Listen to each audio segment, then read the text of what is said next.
دیکھیے یہ ہمارے ہاں بڑا سوال آتا ہے کہ مہاجر پالیٹکس کرنے کا فائدہ ہوا یا نقصان ہوا، اور ہم نے ان 45 سالوں میں کیا حاصل کیا۔ علاقے کا نہیں، میں مہاجر ہوں۔ میں نے کہا تمہیں سکھانا نہیں پڑا اس کو۔ آفاق احمد صاحب، اگر ہم یہ آپ کی آج کی بات سنتے ہیں اور آج سے ہم 45 سال پہلے جاتے ہیں، یہی وجہ تھی کہ مہاجر قومی موومنٹ یا مہاجر اسٹوڈنٹ، آل پاکستان مہاجر اسٹوڈنٹ وجود میں آئی، تو آپ کیا سمجھتے ہیں کہ 40 سے 50 سال مہاجر سیاست کرنے کے بعد، مہاجروں کی نمائندہ تنظیم MKM بنانے کے بعد، آیا مہاجروں کے مسائل کم ہوئے؟ اور یہ جو ایشوز آج بھی موجود ہیں، یہ کم ہوئے یا زیادہ ہوئے؟ اور اس میں MKM نے کیا کردار ادا کیا؟ دیکھیے یہ ہمارے ہاں بڑا سوال آتا ہے کہ مہاجر پالیٹکس کرنے کا فائدہ ہوا یا نقصان ہوا، اور ہم نے ان 45 سالوں میں کیا حاصل کیا۔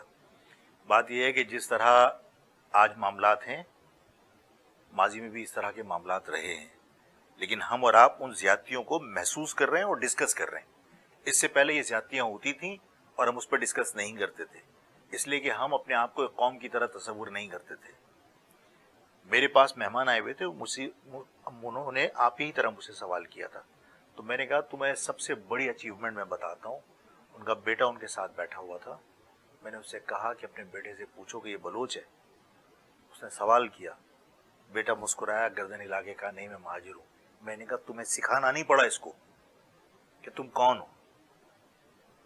میں 4تھی جماعت کا اسٹوڈنٹ تھا، میرا ٹیچر، کلاس ٹیچر، اللہ ان کی مغفرت فرمائے، فیاض صاحب پنجاب سے بلانگ کرتے تھے۔ انہوں نے مجھ سے پوچھا تھا کہ تمہارے ماں باپ پیچھے سے کہاں کے ہیں، اور میں سوال کا جواب نہیں دے پا رہا تھا، تو انہوں نے میری ہیلپ کی تھی مجھے بتانے میں کہ ہندوستان سے آئے تھے۔ میں نے کہا ہاں۔ اچھا ہندوستانی ہو؟ میں ہندوستانی ہونے پر اکتفا کیا، میں نے کہا جی سر میں ہندوستانی ہوں۔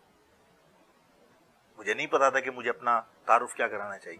اس بچے کو جو میرے پاس مہمان بیٹھا تھا، اس کو تعارف کرانے کی ضرورت نہیں پڑی، اس کو اس کے باپ کو سمجھانے کی ضرورت نہیں پڑی کہ تم کون ہو۔ فخریہ اس نے کہا۔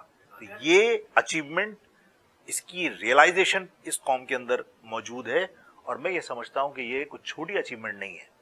ایوب خان کے بیٹے نے لیاقت آباد پہ حملہ کیا تھا اور مہاجروں کے خلاف دہشت گردی کی تھی، اس وقت کوئی لیڈرشپ نہیں تھی، اس وقت کوئی قومیت کا تصور نہیں تھا۔ ہم نے بہت عرصے تک اپنے آپ کو اس پاکستان کی تمام قومیتوں کے ساتھ ضم کرنے کی کوشش کی، لیکن ناکام رہے۔